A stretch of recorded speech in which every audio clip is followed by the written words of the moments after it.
This is Evil Popcorn. My name is Mr. Popcorn. This isn't necessarily episode number one. This is just to get the ball rolling. I'm not sure whether it's going to be called Conversations with the Shogun and it's going to be a little kind of side series to go along with the main episodes.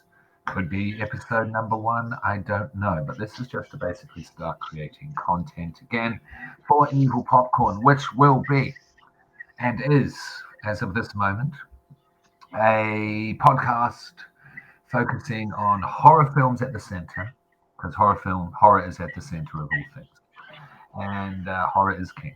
And then having a look at basically dark entertainment and culture, and seeing how it expands from there. But for now, to get the ball rolling, we're going with the staple. We're looking at horror films.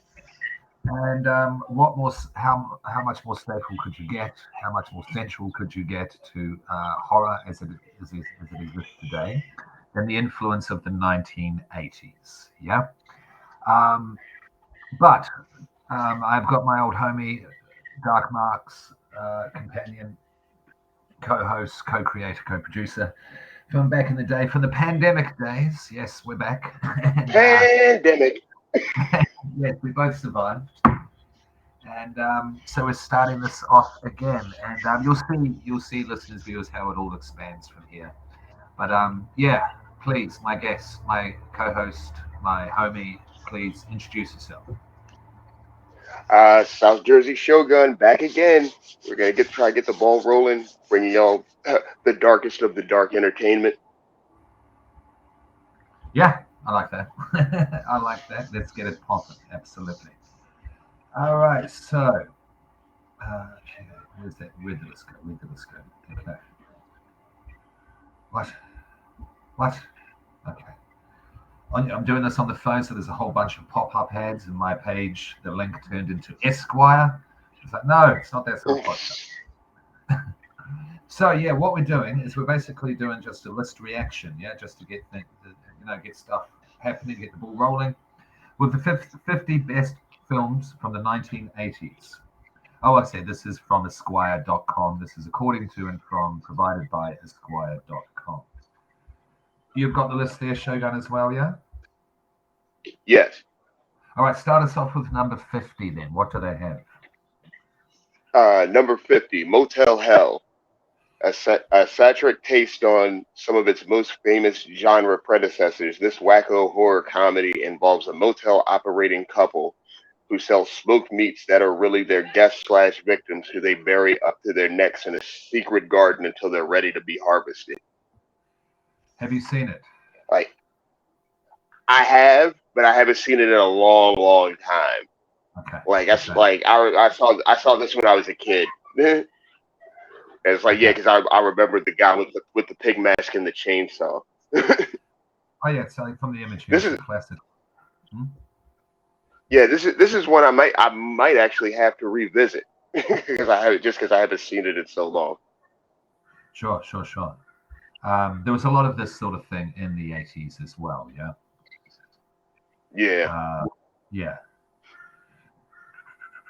Yeah. Well, a lot of motels, a lot of diners. Basically customers, patrons being hacked up and served as meat. Definitely yeah, served. That happened a lot. Yeah. All right. Number 49, The Fun House. This is from 1981. Oh, this is Tobe Hooper, Texas Chainsaw Massacre. yeah. Director. Yeah. He goes back to the deformed masked psycho well with this entertaining 1981 B movie in which 4 teenagers decide to spend the night at a carnival, which already sounds like a bad idea, only to then have their fun ruined by a giant mutant freak with a penchant for violence. I don't know it. Do you? Again, again, I'm pretty sure I've seen this, but again, it's been a while, so I can't really comment. But yeah, Yeah, I feel pretty confident that I've seen this before. sure, sure. It's probably something that I would watch given the occasion and opportunity because, Tobe Hooper is one of the best, horror movie directors, let alone B-grade horror movie directors, in my opinion. Yeah, I just, his films are crazy. They have a certain mania to them. And also he created one of the best films ever produced, the Texas Chainsaw Massacre, the original. Yes. Yeah, Yeah, one of my favorites. That's on my top five. absolutely. So what's number 48, Shogun? April Fool's Day. Buoyed by one of the all-time great horror movie posters, this 1986 cult classic hybridizes the slasher film and the Manor House murder mystery, detailing a group of college kids' weekend getaway that turns bloody when somebody begins picking them off. I don't think I've seen this one, but I do know the poster. It's Yes. the one. It's the she's a girl. It's the view of the chick from behind. She's holding a knife, and her ponytail is a fucking hangman's noose. Yeah. I'm with you. Yes, absolutely. I was thinking of something else. There's the skeleton wearing the graduation cap, but that's another movie. But I know that image well. I may, if I put this to video, I may throw up the movie posters as we go as well. With this, yeah. I haven't seen it, but I've certainly heard of it. Yeah. Um, it's a classic slasher. College kids, like a lot of college kids, got killed in horror movies in the 80s. That's for damn sure. Oh yeah, Yeah. that would be All a right. real interesting stat to find out. It would actually. Huh, I like that. Yes.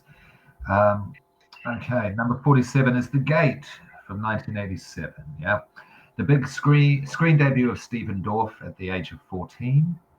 Um, Tibor Takas, I think. The film is a superior midnight movie about some kids who, left home alone for the weekend by their parents, discover that the construction worker created a hole in the background in their backyard is actually a portal to hell, and furthermore, that clues to how it works can be found in a heavy.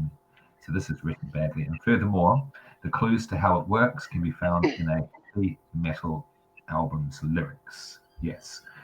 I've seen this. Yes, I reviewed it on Man Bites Pod. Shout out the commander and oh, what was his other name? The commander and the reverend. Yeah, the commander and the reverend. Shout out you two. Hope you're doing well. Okay. Yeah, the gate. It was. Yeah. I mean, like it's cute. It's a good gateway movie. Like if you've got a kid who's of a Yeah. reasonable age and shows a tendency to liking horror and such things, this would be a good gateway movie. Yeah. Um, and the special effects of the little monsters, the little demons, it was pretty cool. I think it still stands up fairly well. And growing up, young heavy metal, older heavy metal fans can look back on this time fondly on this movie because we certainly the heavy metal kid in this, we can all relate to him. What do you think, Shogun? What do you think of The Gate? Uh, I've never seen this one. Oh, Again, it's sorry. it's one Yeah. this is Uh, one that's always like made its way through my suggestions, and I just never stopped to click on it. I'll yeah, get sure. around to watching it eventually.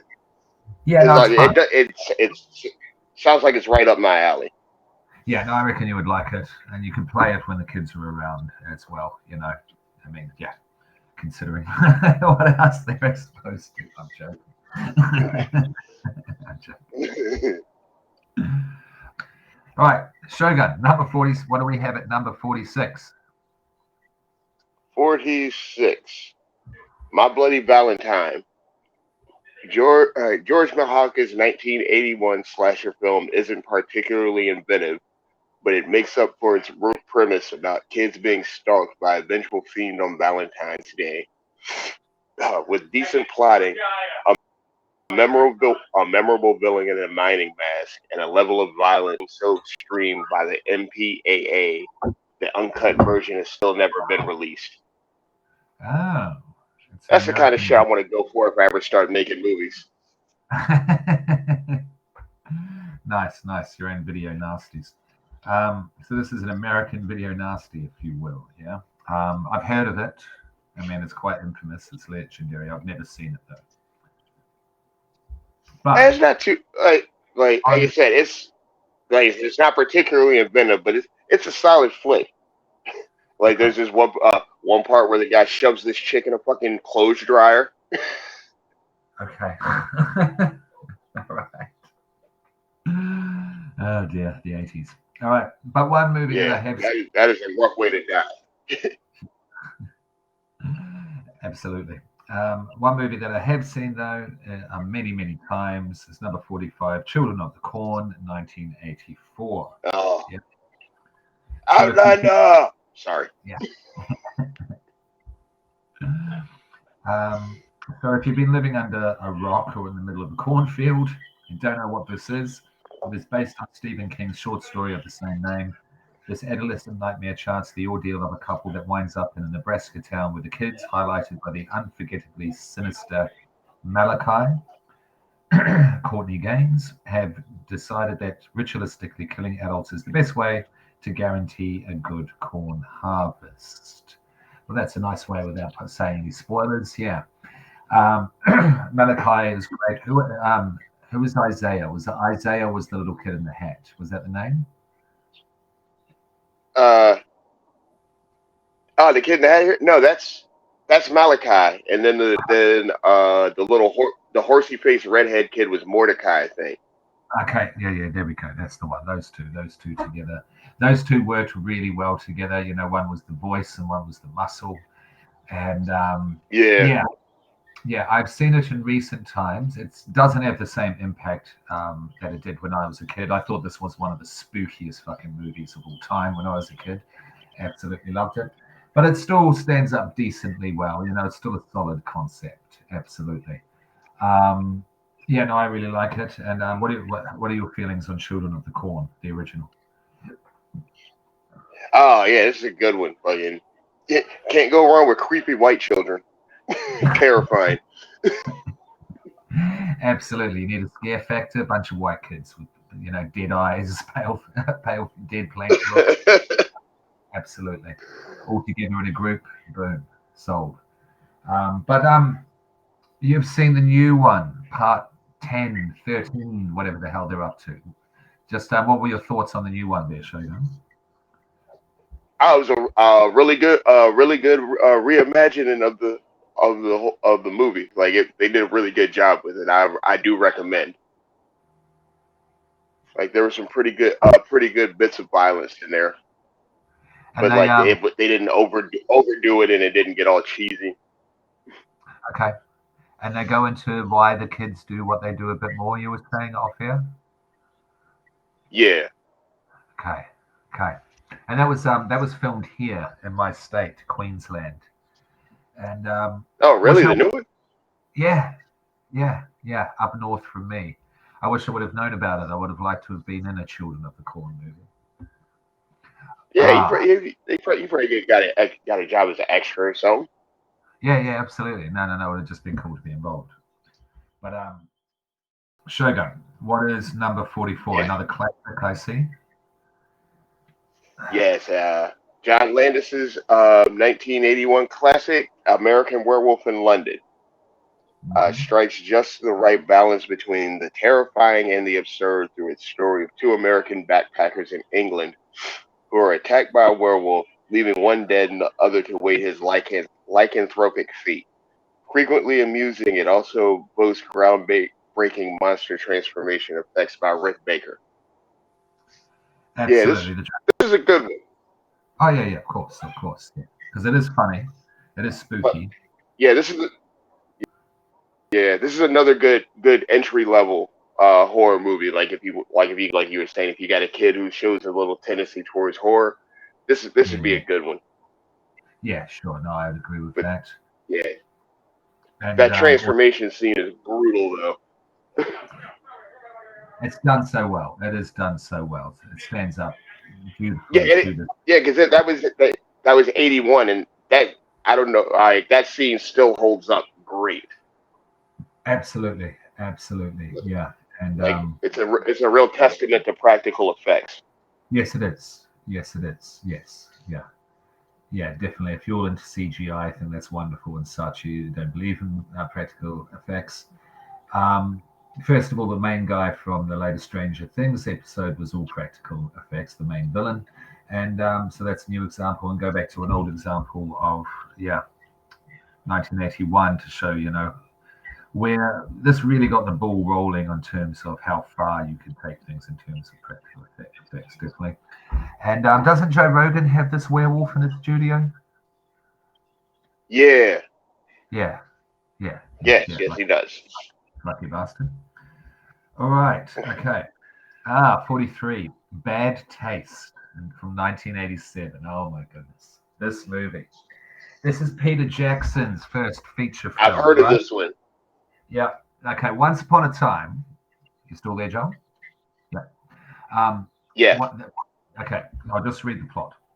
Peter Jackson's splatterific calling card, this Gonzo 1987 effort, is nominally concerned with a small New Zealand town under siege from aliens, but it's really about the insanely gory, over-the-top B-movie special effects that Jackson created on his own. Yeah, the gory special effects are berserk. Absolutely. Once upon a time, Peter Jackson was not, a darling of Hollywood.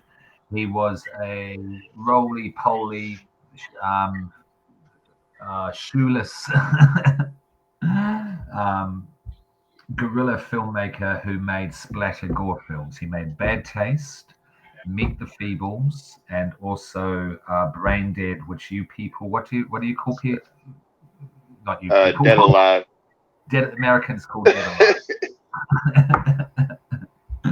And this is the first one, and I don't know if it's the grossest, but there is one scene that I will point out is where the aliens throw up into a bowl, yeah, and it's No. toxic Avenger green junky fucking spew, and then they pass it around and drink it. This all takes about No. 5 to 10 minutes. Oh, and then there's this guy Derek who keeps falling off cliffs, and the bits of his brain fall out, and so he picks it up and shoves it back into his head. It's berserk. It's absolutely berserk. Okay, number 42, Shogun, take it away. 42. Child's Play. Tom Holland's franchise starting 1988 hit tapped into the underlying creepiness of kids' playthings with this story of a serial killer who transfers his soul into a popular doll and then attempts to leapfrog back into a young boy's body. A loopy idea that's largely sold by the design of Chucky and Brad Dourif's voice work for the villain. Excuse me. Yeah, Child's Play classic. What can you Like this say? movie has scarred generations of kids. Yeah. To this day, to this very day, it is still going. Season 3 of the TV show, which is fucking great, will be out sometime next year. It's being shot at the moment, I think. Yeah.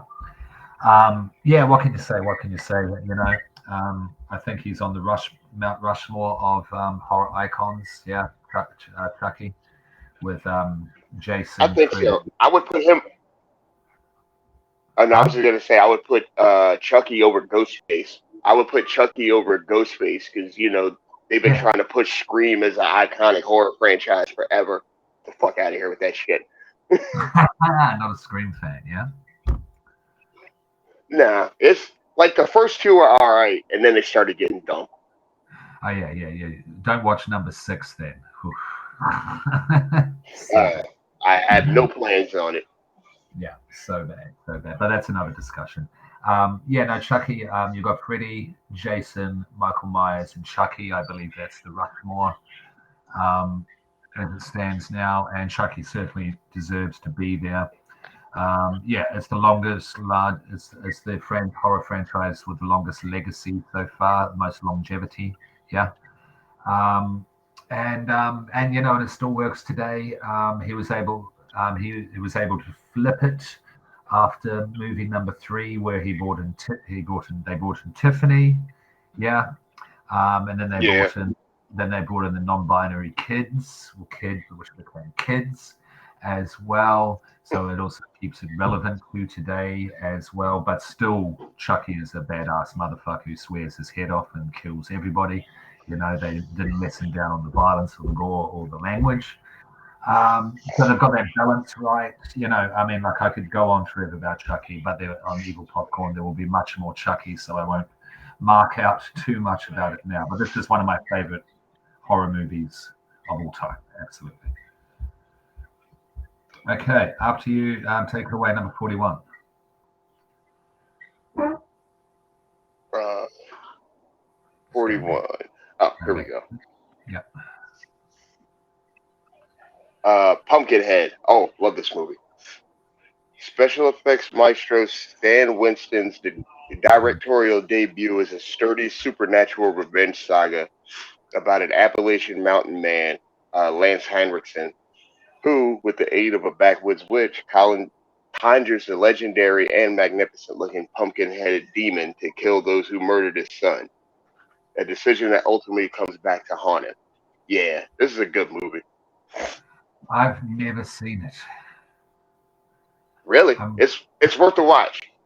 I think I'm going to watch it. Yeah, because I like the set. I like Yeah, the old school Lance Henriksen's great. I loved him growing up. Stan Winston knows what he's fucking doing. That's for sure. And I've certainly heard about this movie a lot, but it's just one that that's evaded me. So yeah, this is one I definitely need to watch. So we'll just go on from there. Number 40 is Silent Night, Deadly Night, 1984. Excuse me, one of the most traumatizing horror movies of the era, especially if you were unlucky enough to see it at an early age. This scuzzy slasher film concerns a young boy who witnesses his parents' brutal murder at the hands of a lunatic in a Santa Claus costume. Always a fun time for kids. And then years later turns into a like-minded killer. Oh, really? Is that what this movie's about? Okay. I've heard of it. You know, it's talked about a lot from 80s horror fans. I've never seen it. Have you seen it, Shogun? me either. Nah, me Yeah, either. But I want to now. it sounds quite fun. Sounds like a bucket of fun. Yeah. All right, number 39. Okay, this movie. Halloween 3, Season of the Witch. Yeah. The only Halloween film not to feature Michael Myers. It was intended to turn the franchise into more of an anthology style series. Season of the Witch, about a conspiracy involving Halloween masks, remains an unquietly settling standalone film in an EC Comics by way of John Carpenter tradition. Again, this is one I've never actually seen. Like I've always heard Um, about it and just never seen it. okay, I checked it out recently. Yeah, I checked it out recently. Yeah, no, it's a perfectly valid standalone um, B grade science fiction horror. Yeah. It's not too shabby at all. It's a shame that it was just lumped in with the Halloween movies because if it hadn't, it would have become a bit of a cult classic, I think. Yes, but it gets a lot of slack because of all the fanboys saying there's no Michael Myers in it, pretty much in a nutshell. Yeah, but no, definitely check it Yeah. out. Check it out. All right, number 38. Henry, Portrait of a Serial Here's it. Killer. I actually just added this to my watch list over the weekend. I'm very interested to know what you It's think of this movie. Yeah.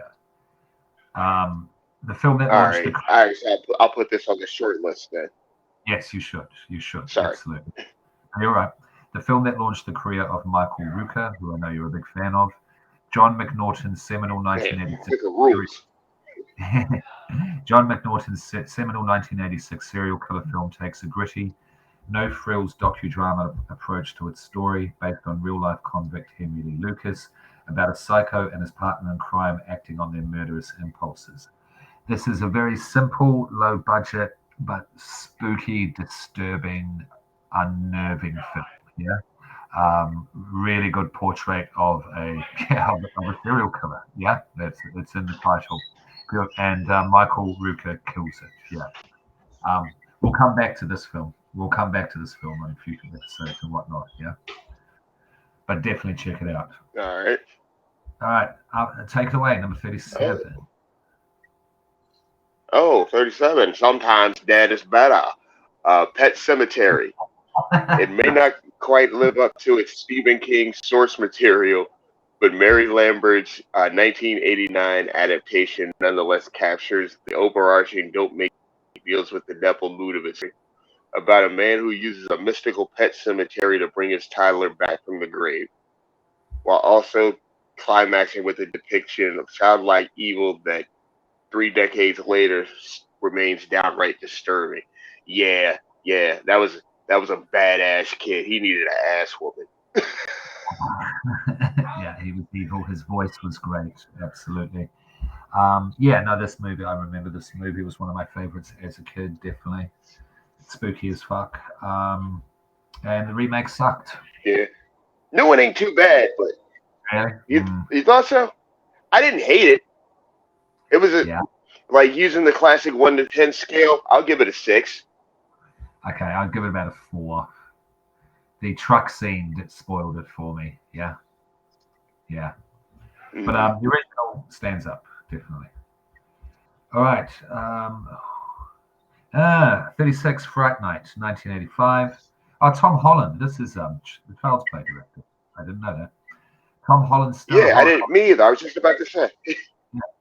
Tom Holland's stellar horror comedy pits a young suburban teenager, William Ragsdale, and his midnight movie TV host idol, Roddy McDowell, against a new next-door neighbor, Chris Sarandon, who it turns out is actually a blood-sucking creature of the night. I don't remember if I watched these movies as a kid. I can't remember. Yeah. You? I'm pretty sure I know I've seen this when I was little. It's been a while, so I couldn't even begin to comment on it. People will be shouting at us. Probably. All right. Like, What's number? I mean, kiss my ass, people. You know how many movies there are out there? You said people are yelling at us. I was like, kiss my ass. You know how many movies there are out there? You know what else I haven't seen? A Sunset in Europe. So calm down.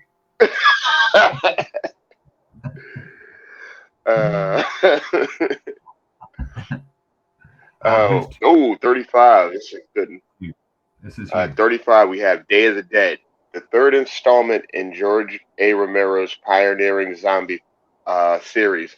It's a scary and smart story about a group of post-apocalyptic survivors in an underground bunker who find themselves increasingly at each other's throats. All while a team of scientists attempt to find a cure for the plague through research that includes domesticating a brain muncher known as Bub. Yeah, we've both seen it. We've seen all of these zombie movies. Yeah. 6. Yeah, there are 6.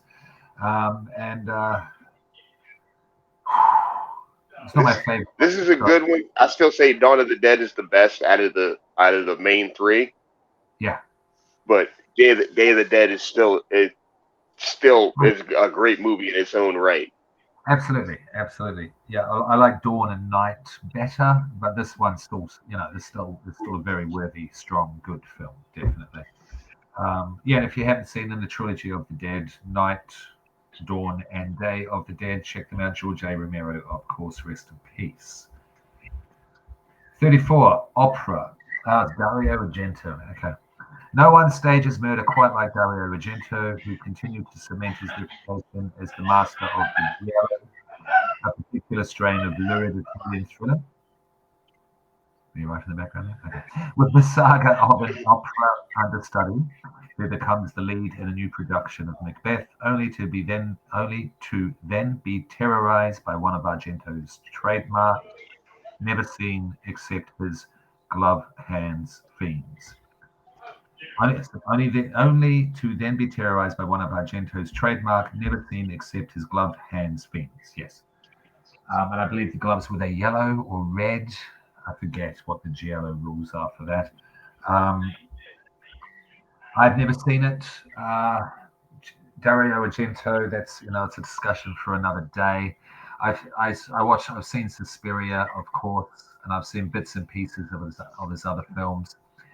He does stage murder very well. He makes very pretty visual films. You know, his set pieces, his art design is great, but he is a messy filmmaker. He couldn't structure a film or a plot to save his goddamn life. There, I've said it. It's not controversial. Suspiria, pretty to look at, but it's a goddamn mess. And I've never seen this one. Shogun, are you familiar with opera, Dario Argento? Uh, I've never seen opera, but every time, like you basically said what I was gonna say. Every time I've tried to watch a Dario Argento movie, it's like this guy's all over the fucking place. So is. He so is. And but people love him. People love him. But hey, as long as you're liking horror. To each his own. Yeah. Yeah. Number 33. Take it away.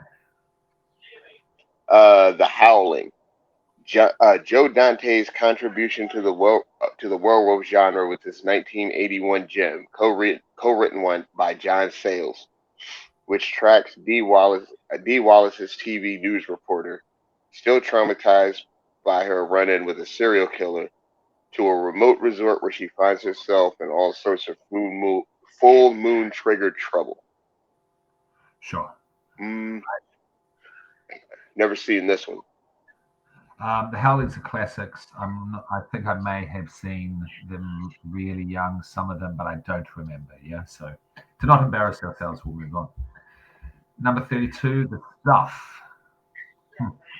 The Stuff, 1985. A French auteur, Larry Cohen, delivers an amusingly horrific satire of American appetites with this underappreciated B movie about a mysterious yogurt-like diet snack that becomes a national sensation. There's just one side effect. The stuff turns consumers into zombie-like monsters. I've heard of it. Larry Cohen, is that the Troma guy?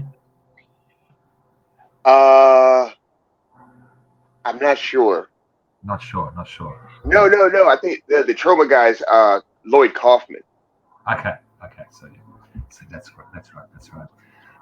Larry Cohen rings a bell. What's I that don't know, movie? but I'm sorry. Soylent Green. That's science fiction. Yeah, I don't. With Charlton Heston. Yeah. I don't. Sorry. What'd you say? I'm sorry. That's all right. This sounds like a kind of B grade, like horror movie version of that sort of that premise. I've heard of this film. Yeah, that's all. Yeah, this is actually. I think it's on Shudder. Like I always see it when I'm trying to find something to watch. Okay. All right. Oh, 31. Take it away. Good old Cannibal Holocaust. 1980. With all due respect, 1980s Cannibal Holocaust. Thank you.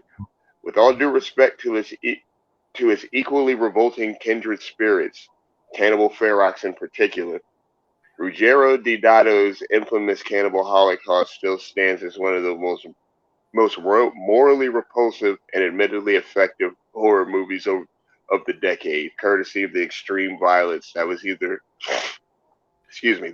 thought to be real involving humans or was real involving animals. Yeah, Deodato definitely he got legendary status when he had to show up from court and like, yeah, I really didn't kill these people. They're right here. Again, that's the kind of shit I want to strive for if I ever get to make movies. Like, I want to have to go to court. Sure. I just hope you don't treat the people in this film and the animals as badly as this man did. I don't know. I heard a person before I heard an animal. I like animals. Sure. But yeah, they put it very well, saying one of the most morally repulsive and admittedly effective. Because yes, this movie is morally repulsive, deep dived into, but it is admittedly effective. It is very effective. You know, it knocked me for 6 when I watched this film, and I watched it a second time because I've covered it on another podcast. And shout out Joey Violin, Third Scar. and for putting me onto this. The second time I watched it through, I fast forwarded, I skipped the turtle scene. I couldn't sit through that again. No, couldn't sit through that again. I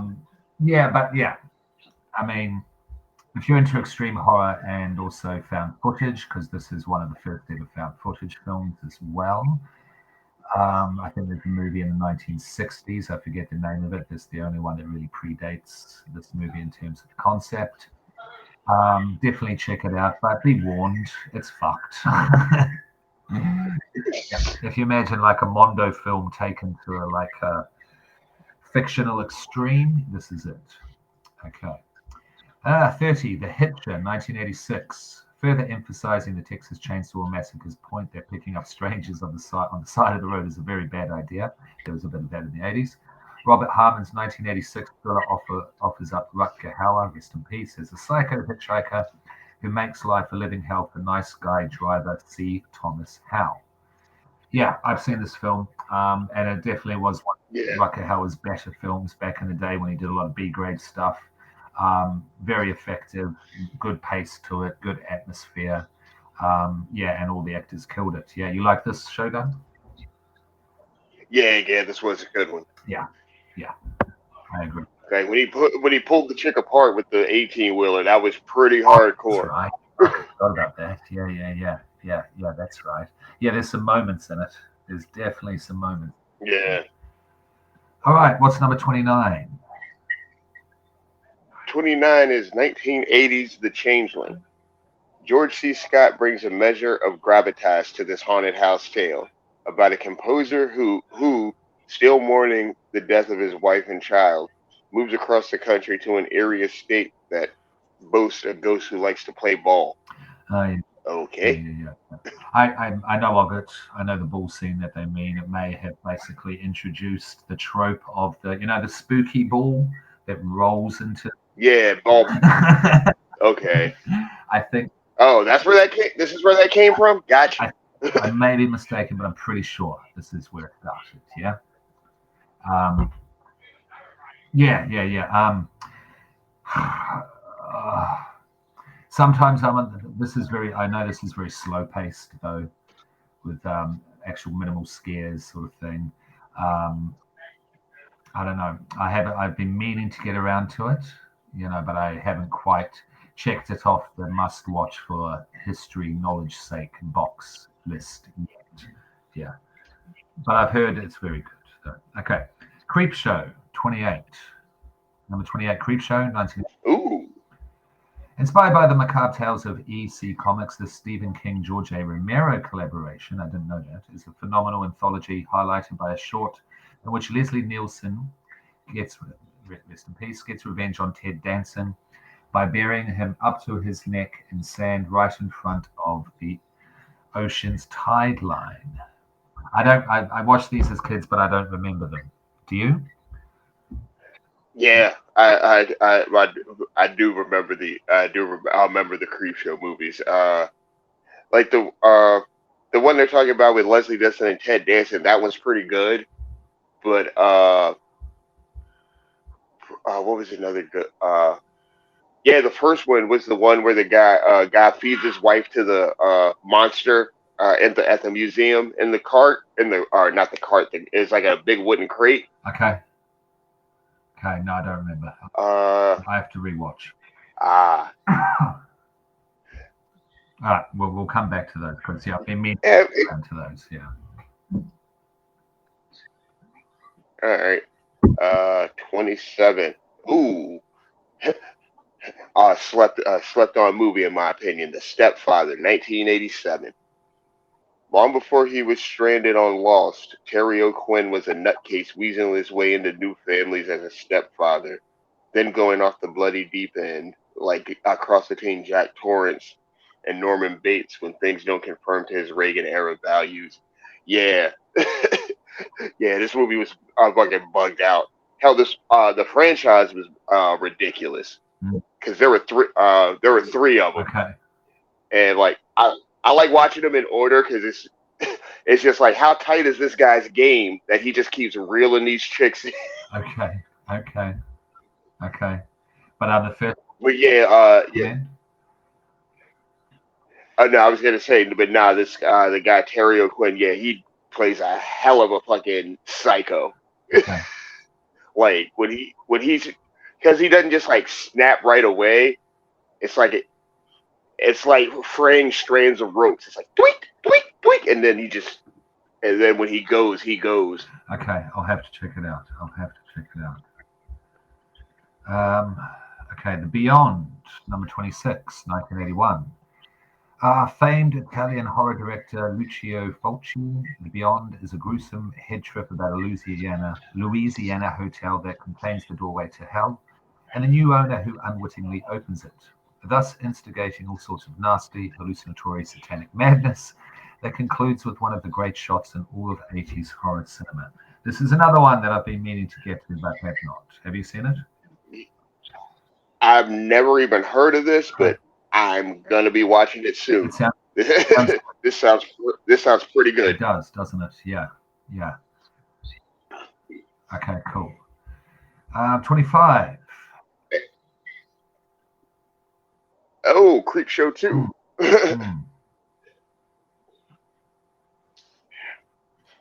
George A. Romero may not have directed the sequel to his anthology hit, but he and Stephen King nonetheless had a hand in guiding its production and in making it better than its predecessor, thanks to the strikingly sinister tale, The Wrath. Oh, is it better? Yeah. You think it's better?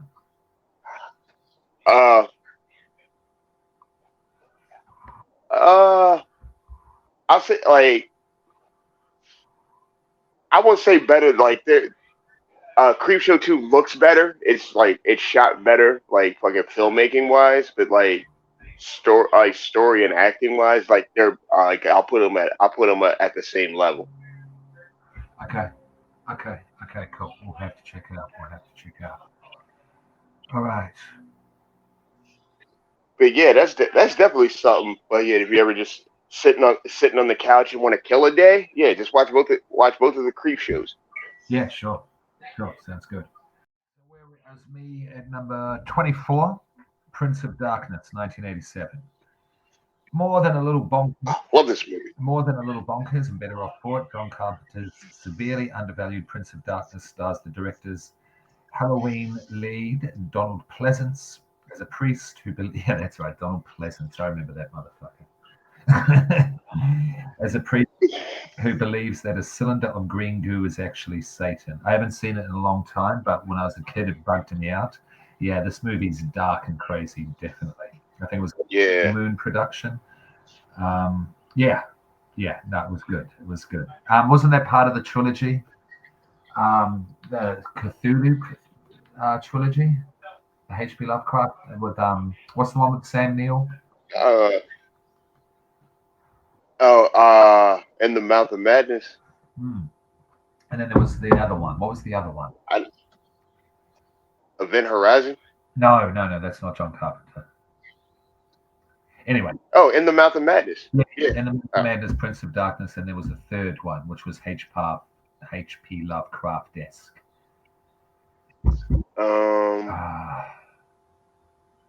Can't remember.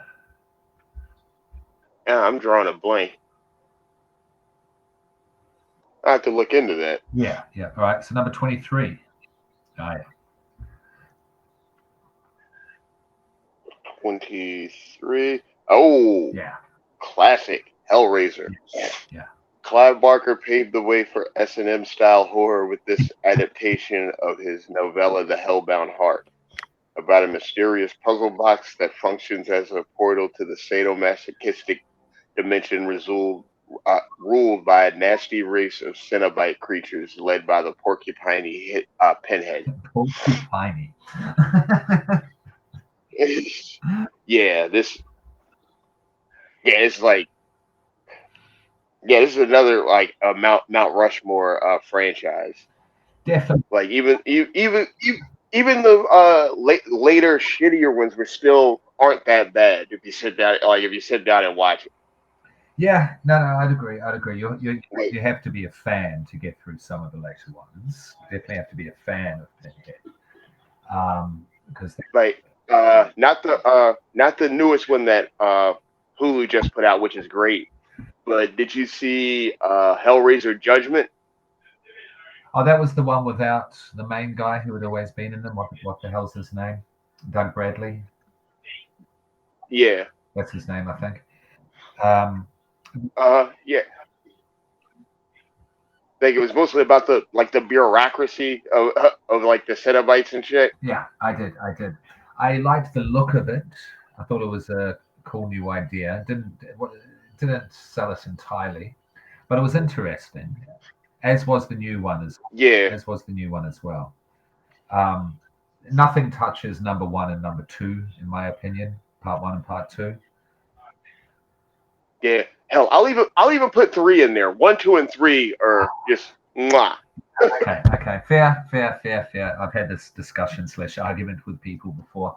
Number three got a bit. I mean, you're an '80s metal fan, so I get it. Yes, if you're an '80s metal fan, '90s metal fan, yeah, because they had very much had that spirit and vibe to it. But all that said, this is I've watched this recently again, and it still stands up. Julia is she's a great villain. Yeah, Frank and Julia. Oh yeah. Yeah, those sick motherfuckers. Yeah, yeah, classic film. Okay, so what's number 20? Sorry, this is me. Number 22. Speaking of classics, Friday the 13th, the original, 1980. The one that truly started it all. Well, that's not true. It was Texas Chainsaw Massacre, but never mind. Sean S. Cunningham's Friday the 13th may not feature Jason Voorhees as its actual villain. He wouldn't even don his trademark hockey mask until 1982's Friday the 13th Part 3. But it remains the template upon which a legion of subsequent slasher films were based. Well, that's true. For slasher films, absolutely. Yeah. Yeah. Yeah. Um, yeah. Like if you don't, spoiler alert. The mother was great. The twist at the end with the mother being the killer, Yeah. done really well. Um, I think this film, like it's an important film. It does meander though. Like before it gets to the twist at the end, there's a lot of Yeah. meandering around. Yeah. Yeah, a little bit. Yeah, like they were trying to fill time. Now that you say that, Yeah, and I'm like, and I could take my love for the movie out of it and look at it objectively. Yeah, yeah, yeah, yeah. I'll agree with you on that one. I think Halloween does it better, which was only about 3 years before, a few years before this. But that's just me. I'm not gonna. Oh, Yeah, I was just gonna say Halloween is like that's a master class in pacing. yeah, exactly. Exactly my point. Exactly my point. The pace of this movie was not quite on the mark, but I'm not going to shit on it because it is very important, absolutely. And the mother was great. All right, number 21. Ooh, okay. The first of two William Lustig. Oh, sorry, 21 Maniac, 1980. The first of two William Lustig features to make this list. 1980's Maniac is a deranged and decidedly unsettling exploitation saga about a crazed loner with a fondness for decorating department store mannequins with the scalps of his many innocent victims. Have you seen this? No, I've only seen the remake. Okay. Yeah. With Elijah Wood. Yeah, the remake's also very good. But this one, man, this Yeah, is a creepy ass film. The lead is fantastic. The score's great. I definitely recommend you watch this. This is a really well done classic horror film. All right. Speaking of such, one of my childhood favorites, number 20, Reanimator, 1985. Stuart Gordon's loose H.P. Lovecraft adaptation is a delirious Frankenstein riff about a demented medical student, Jeffrey Combs, one of my all-time favorites, in a role that rightly turned him into a B-movie icon, who discovers the means of bringing things back from the dead, albeit with a few unexpected, unpleasant side effects. Yep, this movie's bonkers. Loved it as a kid. Haven't watched it recently, but I'm sure I still would. And in terms of practical effects, it's a masterclass, and definitely, certainly in gore. You've seen this, yeah? Yeah, it's been a while, but I have seen it. Yeah. Part two's lots of fun as well. Very infamous scene in part two, but yeah, if you haven't seen it, people, you like 80s horror films and gore and practical effects, then definitely check it out. Now, what the fuck is this one, Shogun, number 19? 1981's Happy Birthday to Me. A wackadoo genre work marked by its bizarre methods of murder and even more bizarre narrative twists and turns. Happy Birthday to Me is the rare slasher film that constantly keeps one on its toes up to its final surprising revelations. I've never seen it before, but when they put it like that, I want to see it now. Sure. Yeah, no, it's a good pitch. I've never heard of it, though. Okay. Number 18. Okay. Yeah, of course this would be in here. The Slumber Party Massacre. 1982. This movie is rough. Shout out Man Bites Pod. Rife with all sorts of psychosexual imagery, none better than the rife with all sorts of psychosexual imagery. I don't know about that. It's just, it's just girls at a slumber party showing their boobs. None better than the poster-ready sight of cowering women spied through the legs of a man wielding a phallic power drill. Yep. This slasher film anomaly ultimately proves a distinctly feminist, I disagree with that, and fight the male power take on the genre. Roger Corman produced this number, and it shows. Yeah, some people find this funny, entertaining. I thought it was fucking awful. What did you think, Shook? Yeah, it was all right. I've seen worse. Well, keeping in the remake is solid. Is it? I said yeah, it's not bad. Yeah, Blumhouse did it, I believe, didn't they? Yeah, recent. Yep. Yeah, okay. All right, I might give it a watch. All right, and keeping in a similar vein, because I'm looking at these fucking Daisy Dukes on this guy here with the the cut-off tank top on the image. Oh, man.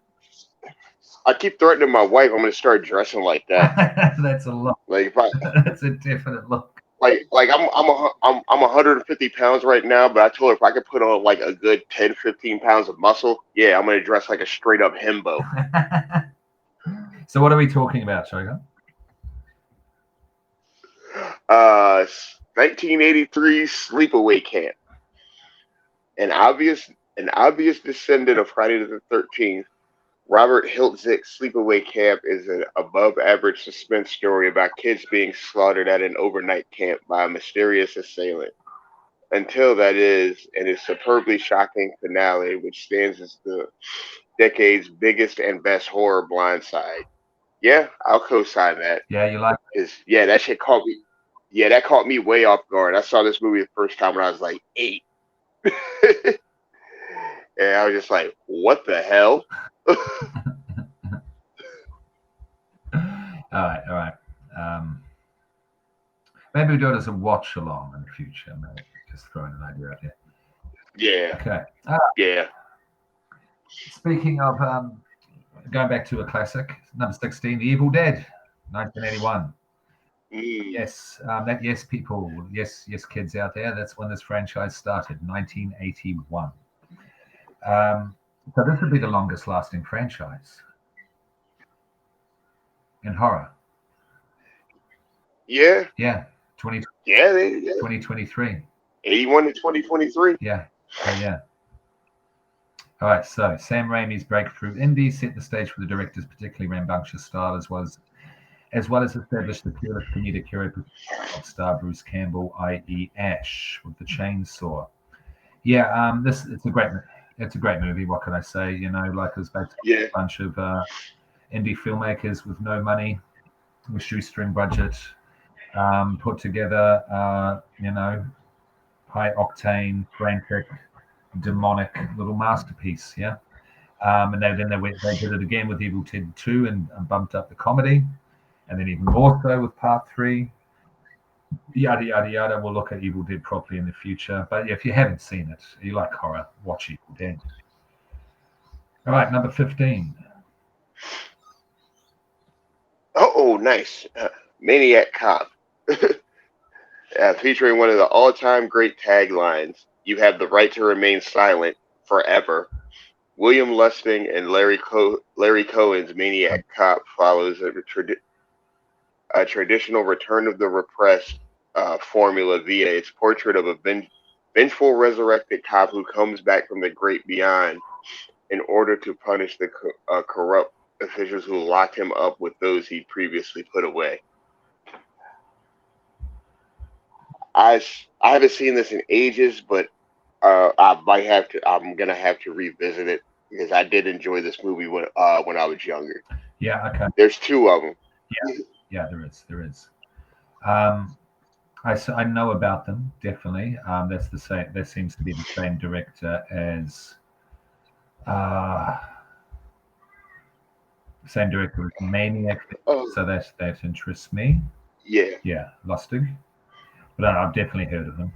Okay. Keeping it pushing, moving on. Number 14, Poltergeist. Okay. Regardless of whether you believe Poltergeist was helmed by credited director Tobe Hooper, or as rumors have long suggested, producer Steven Spielberg, I believe it was a collaboration, which you can see in the film. This TV-phobic haunted house thriller delivers unforgettable scares and a classic horror cinema line, "They're here," as well as a rather touching portrait of the strength of the American nuclear family. Yeah, I mean, like I loved this film as a kid. Then when I watched it as an adult, not that I disliked it, but it was very much, I could see the difference. I could see what Hooper was doing in the film, like the classic scene where that guy's in front of the mirror, that he peels his face off down to the skeleton. Yeah, Yeah. that's blatant Hooper. But then all the family stuff, which verged on a Disney film, Disney-like feel, was definitely Spielberg. Yeah, that was Spielberg. You know what I mean? It was a blatant collaboration. I'm not sure how much they fought or bickered behind the scenes, but both of their touches and styles was evident in the final product. Okay. Number 13. Love this film. Take it away, Shogun. Oh, yeah. 1984's Gremlins, one of Amblin Entertainment's finest productions. This darkly humorous holiday horror show, directed by Joe Dante, executive produced by Steven Spielberg, and written by Chris Columbus, revolves around a strange furry pet named Gizmo, who, if touched by water or fed after midnight, sprouts hordes of maniacally evil gremlins. Yeah, classic. Love this movie. Watched it recently. Hell, I even like the second one, which gets which I think gets a lot of unreasonable hate. I'd have to rewatch the second one. Yeah. I don't know. After the first one, it just was a bit odd, and we turned it off. But I'd have to give it a rewatch. But the first one though stood up so goddamn well. It was hilarious. The scene in the bar, the movie in the cinema. Yeah. No, it ruled. It was like, it was flipping fantastic. And here's another movie that I'd like to rewatch sometime soon. Number 12, The Fly, 1986. Of course, of course, it's David Cronenberg's big budget body horror saga, a loose adaptation of George Langeland's story and the ensuing Vincent Price film. Details the efforts of the scientist Jeff Goldblum to create a teleportation device and the hideous consequences of his experiment when a fly accidentally gets into his machine. Yeah, I'm sure it still stands up. When I watched it when I was younger, it was amazing. Yeah. Have you watched it in recent times? Not recently, no, but I'm like you. I actually wouldn't mind watching this again. It's like one of my all-time great gross out movies. Yeah, absolutely. Like this is not one you fucking play for a date. Hilarious. All right, number 11, Shogun. Number 11, Near Dark, 1987. Catherine Bigelow's 1987 film is an unbelievably moody, stylish vampire vampire western hybrid that's as romantic as it is tense. Features a number of cast members: Lance Henriksen, Jeanette Goldstein, and Bill Paxton from her future ex-husband James Cameron's Aliens. Huh. Yeah, again, I've seen this a handful of times. Like I don't really remember much about it, I've heard, yeah, but R.I.P. Bill Paxton. yeah, absolutely. I loved it when I was a kid. I'd have to rewatch it because people love this film. People love this film to this day. It's become quite a cult. Yeah, There's arguments online whether this is a better movie than Lost Boys in terms of 80s vampire films.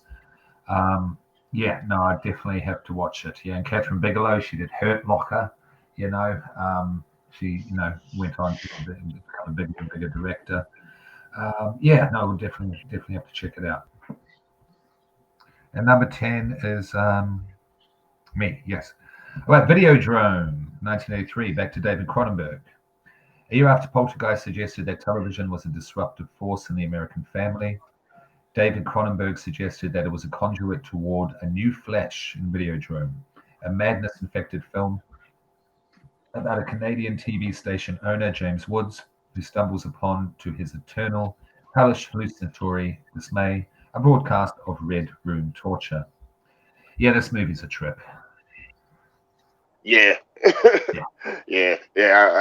I love this movie. Like this is one of those ones I stumbled across because I couldn't sleep, Right. so I'm just watching flicking channels in the middle of the night and just stumbled across Videodrome. It's like, yo, this shit is shot the fuck out. Yeah. Deborah Harry was great in it, as well as James Woods. Yeah. If you haven't seen it, you like David Cronenberg, check it out, definitely. Yeah, I recommend pairing Videodrome with Crimes of the Future.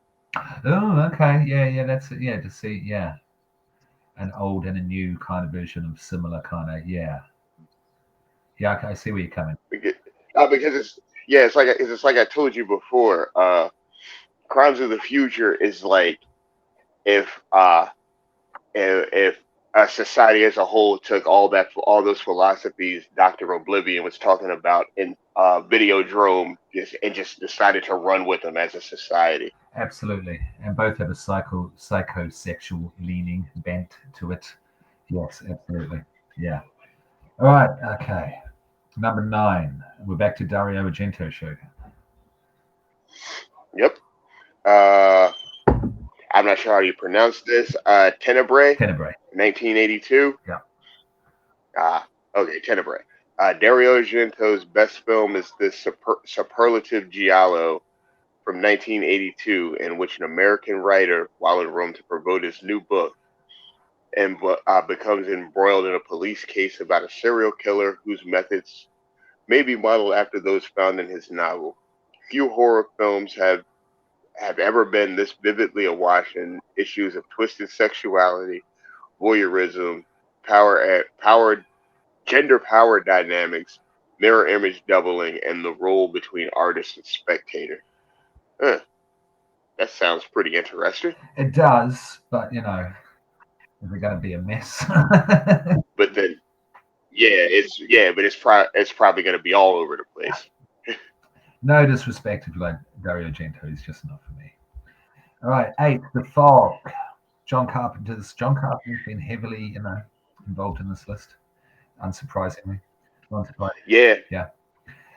John Carpenter's follow-up to 1978's Halloween is an old-fashioned ghost story about drowned mariners, whatever, who return to exact revenge on the descendants of those who lured them to their death. A tale that's elevated by Carpenter's unparalleled mastery of widescreen visuals. I haven't seen it, but I've heard it's fucking great. Have you seen it, Shogun? I seen it a long time ago. I probably seen it back in like 1990, but I did enjoy it. Mm-hmm. Okay. All right, number 7. But I'm biased. I'm convinced John Carpenter doesn't make bad movies. I mean, I haven't seen it all to cast an opinion. Seen all of them to cast an opinion. I mean, all right. I take that back. He had one stinker, Escape from L.A. But okay. Okay. I haven't seen it. I've seen New York. I haven't seen that one. Oh, you're frozen. I know you're back. Okay. I haven't seen LA. I've seen New York. Yeah, yeah, Yeah. just yeah. I Escape from LA. That felt like a. I don't want to say money grab, but maybe he had some bills he had to pay. Sure. Sure. Possibly. Possibly. Doesn't Snake go surfing? Yes, yeah, yeah, Yeah. yeah. He surfs a fucking tsunami wave. Of course. Of course he does. Shit. All right. Number 7. Oh, 7 went down too far. Texas Chainsaw Massacre Part 2, 1986. Yes. Yes. Yes. So, how do you follow up one of cinema's all-time scariest films? If you're Toby Hooper, you take things in a decidedly more comedic direction. In the pro- in the and in the process, deliver a second helping of Texas Chainsaw Massacre mayhem that's as goofy as it is grisly. Dog will hunt. Yeah. I like this film. I do like this film. Yeah, Yeah. It's bonkers. yeah, It's believable. yeah. Oh yeah, I was just Um, gonna say it's on the in tone in terms of like tone and theme. It's on the complete opposite end of the spectrum from the first yeah. Texas Chainsaw Massacre. Yeah. But Yeah. Yeah. he does it very well. Yeah. No, I really enjoyed it. What's his name? The legend who's in this flipping. Bill Mosley. Yeah, yeah, yeah. Mosley's great in it, and the female, the final girl was great. What was her name? Fucking. Uh, Uh, it was one what word. was it Stretch? Stretch. Yeah, Stretch. Yeah, Yeah, yeah, yeah. She was great. Yeah. No, great film. Great yeah. film.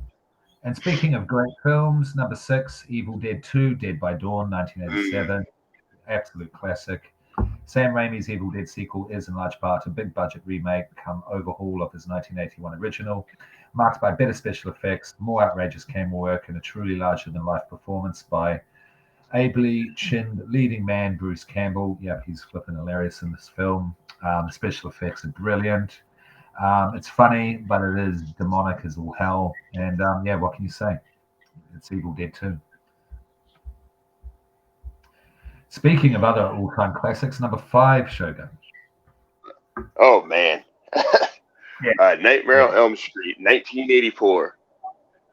Wes Craven turned Freddy Krueger into one of modern movies' great boogeymen with his dreamlike 1984 hit, in which a child abusing evildoer returns from the grave to punish his killers by attacking their children through their dreams.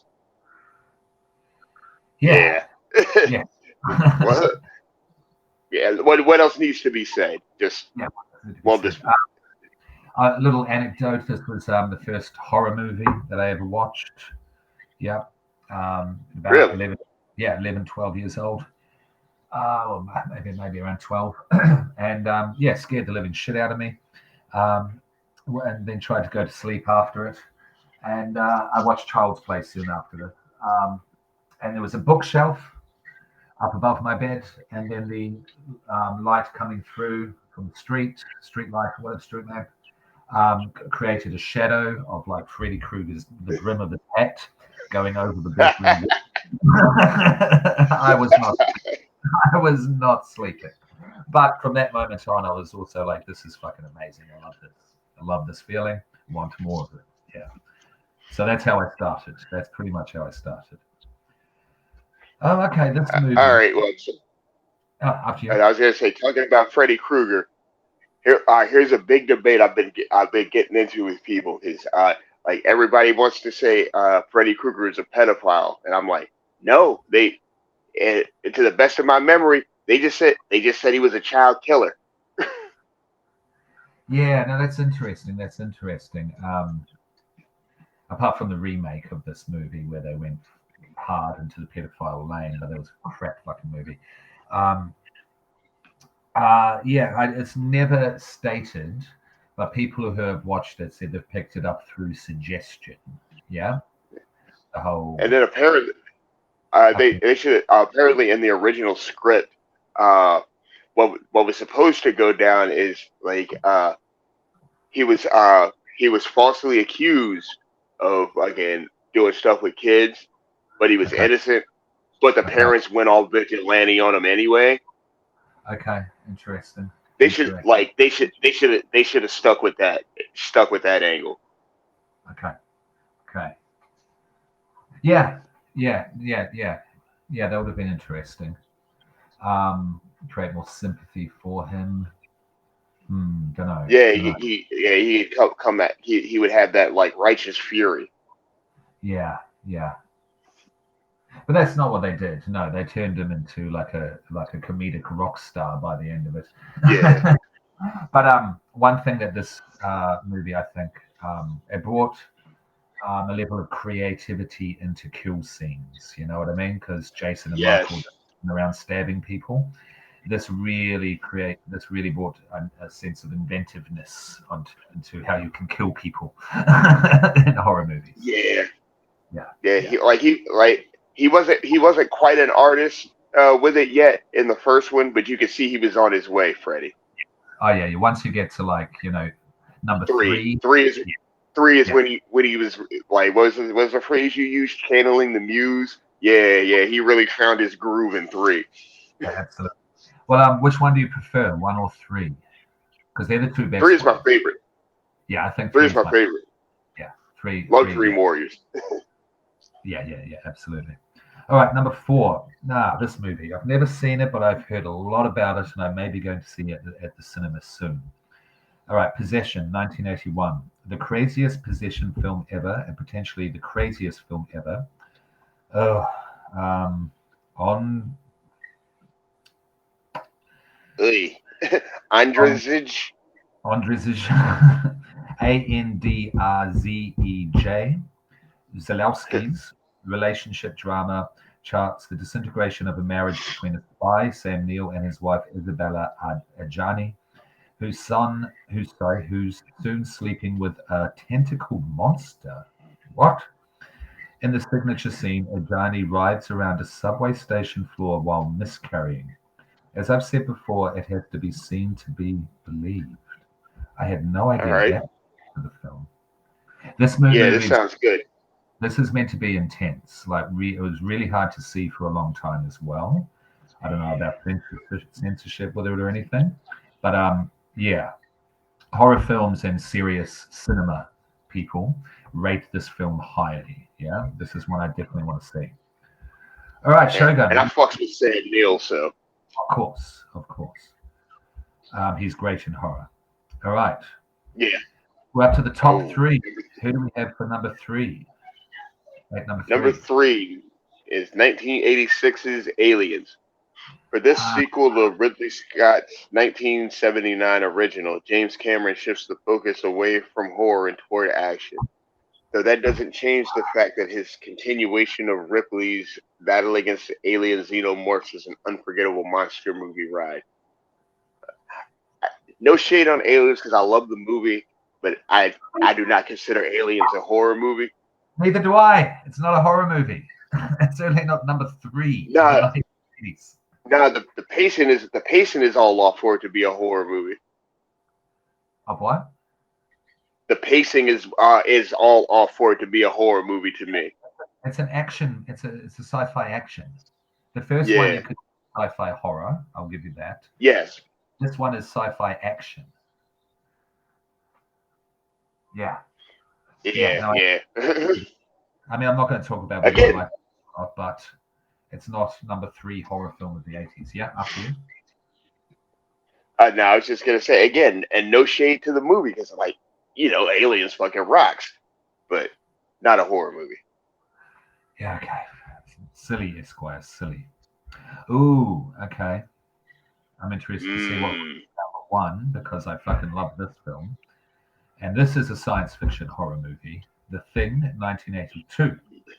Far surpassing, yes. yeah, far surpassing its 1951 Howard Hawks source material, which I've never seen.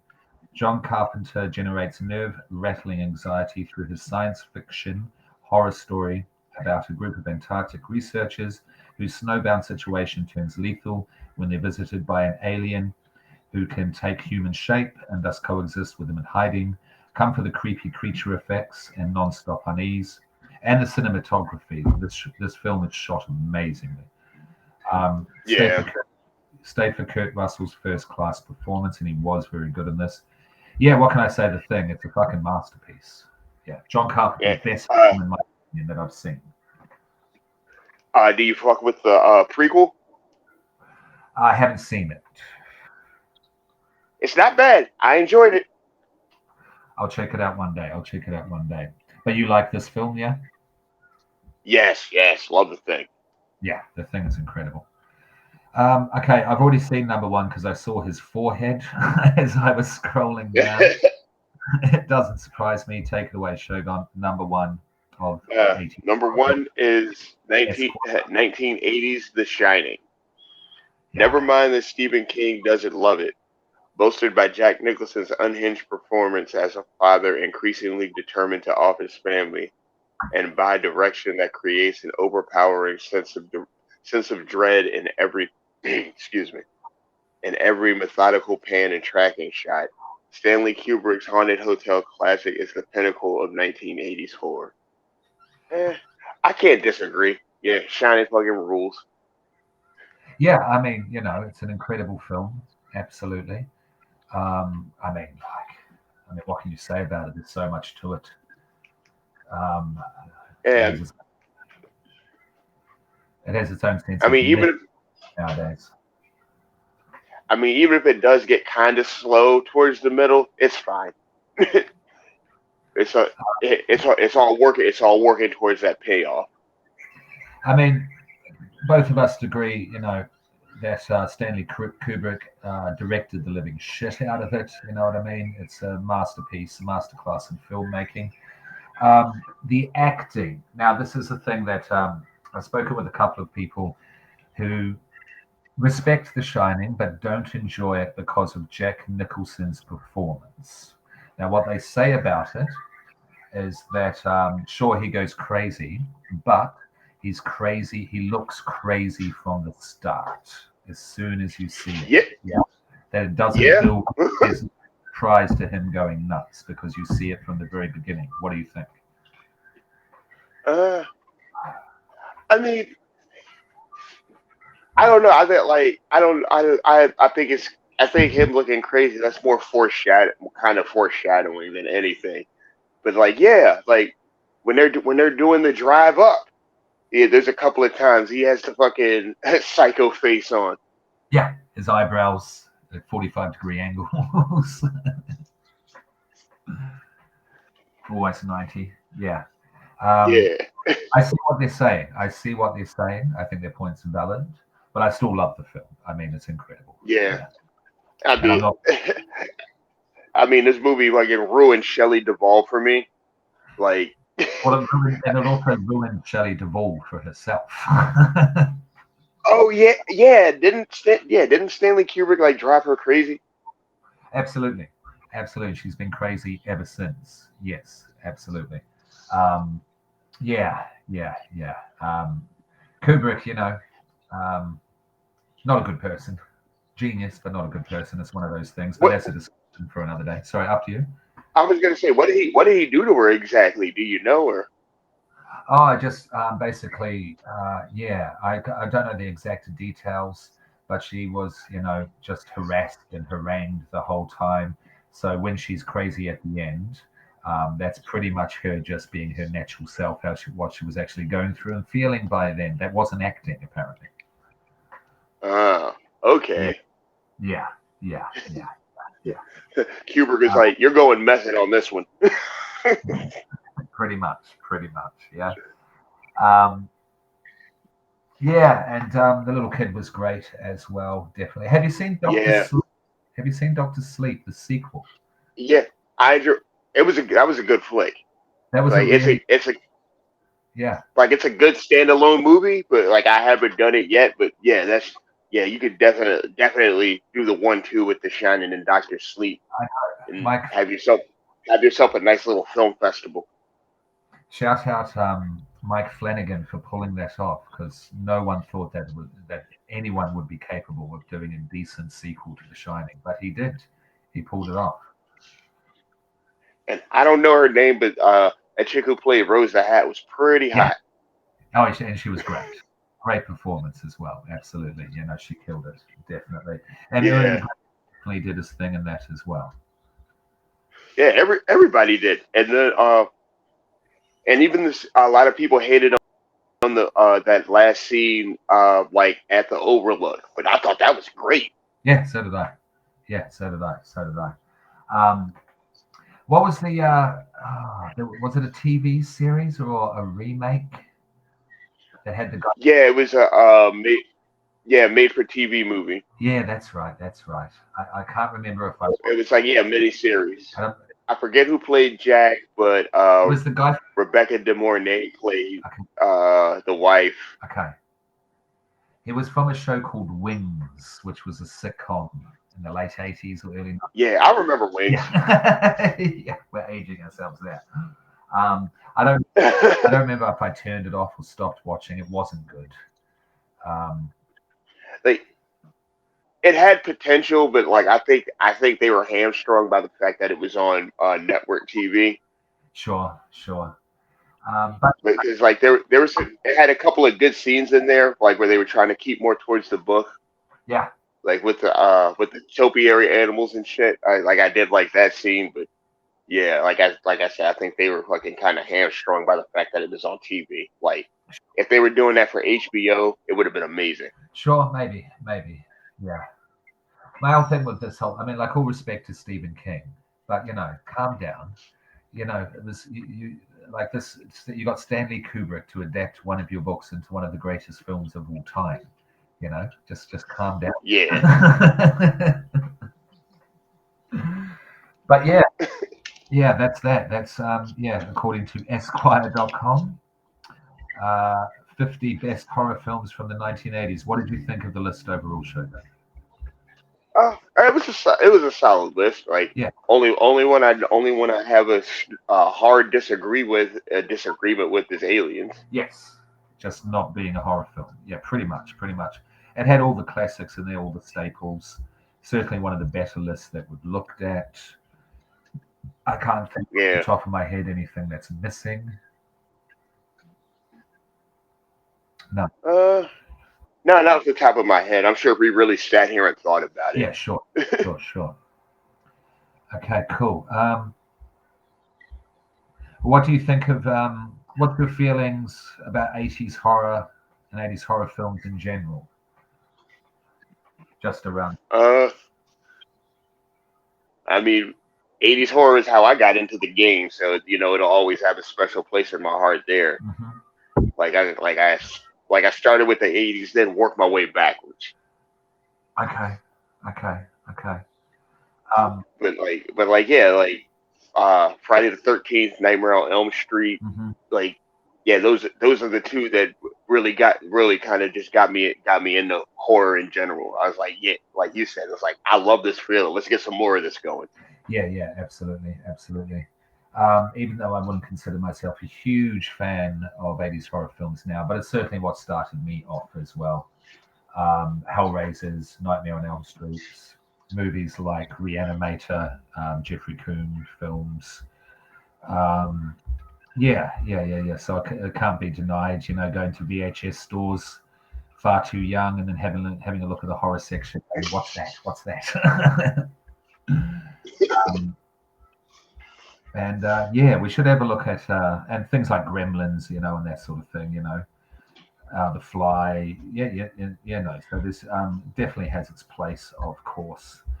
Um, be keen to have a look at the like top 50 90s films and whatnot, and do each decade from here, just to see, Yeah, just to go back and see what we were actually influenced by to this day, leading up to this day. Yeah. Children of the Corn, absolutely. Bad Taste, yeah. Child's Play. So yeah. It's definitely what brought horror to the mainstream. Yeah. Stephen King books and 80s horror films. Yeah, yeah. pretty much. Um, yeah, so anything else? Um, Nothing I can think of. It's like I was telling you earlier, just couple couple of like I guess bits for want of a better term. I wouldn't mind bringing to the pie. Hmm. Like I told you, I'm obsessed with fucking pairing and trioing movies together. Like I think there's something there with that. Hmm.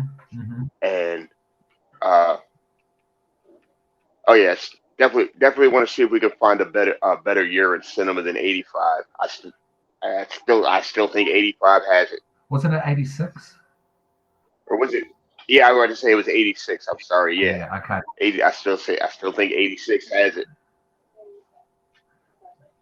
All right, okay, okay. Yeah, we can go back into that. Yes, yes. Um, whew. Think I wouldn't mind. I got about due for a rewatch of the scariest 61st. I wouldn't mind What's that? talking about that. What's that? Uh, Forget you saw the Epstein's Haunted Mansion movie? Oh, that motherfucker. Okay, yeah, yeah, we could look at that. Yeah. Um, definitely disclaimers, trigger warnings, etc. for that one. Yeah, Yeah, because that goes to some dark fucking places, but very relevant. Very, very relevant. Yeah, yeah, certainly, a year or two ago. Absolutely. Yeah, Jesus Christ, that movie. Fuck. yeah. And a lot of people don't know about it. No, they went well under the radar. Yeah, like anybody I know who likes a good bugged out movie, I've told about it. Yeah, yeah, and it is bugged out. That's for goddamn sure. Yeah, yeah. Okay, so yeah, this has been the first, you know, uh, conversations with the Shogun, and we'll see, how we adapt it into the main, um, into the podcast itself. And but we'll definitely be back. You got a sign out? I don't. This will happen in the future. No, nothing yet. Yeah, we'll come up with that. But yeah, I'll definitely if I come up with any other ideas, I would definitely message them to Yeah, you. absolutely. All right, so good to do this again. We will do more. We'll just work out the times off air. And yeah, so this has been the first Yep. conversations with the Shogun for Evil Popcorn. And thanks for joining us. We'll be back. Bye. Peace.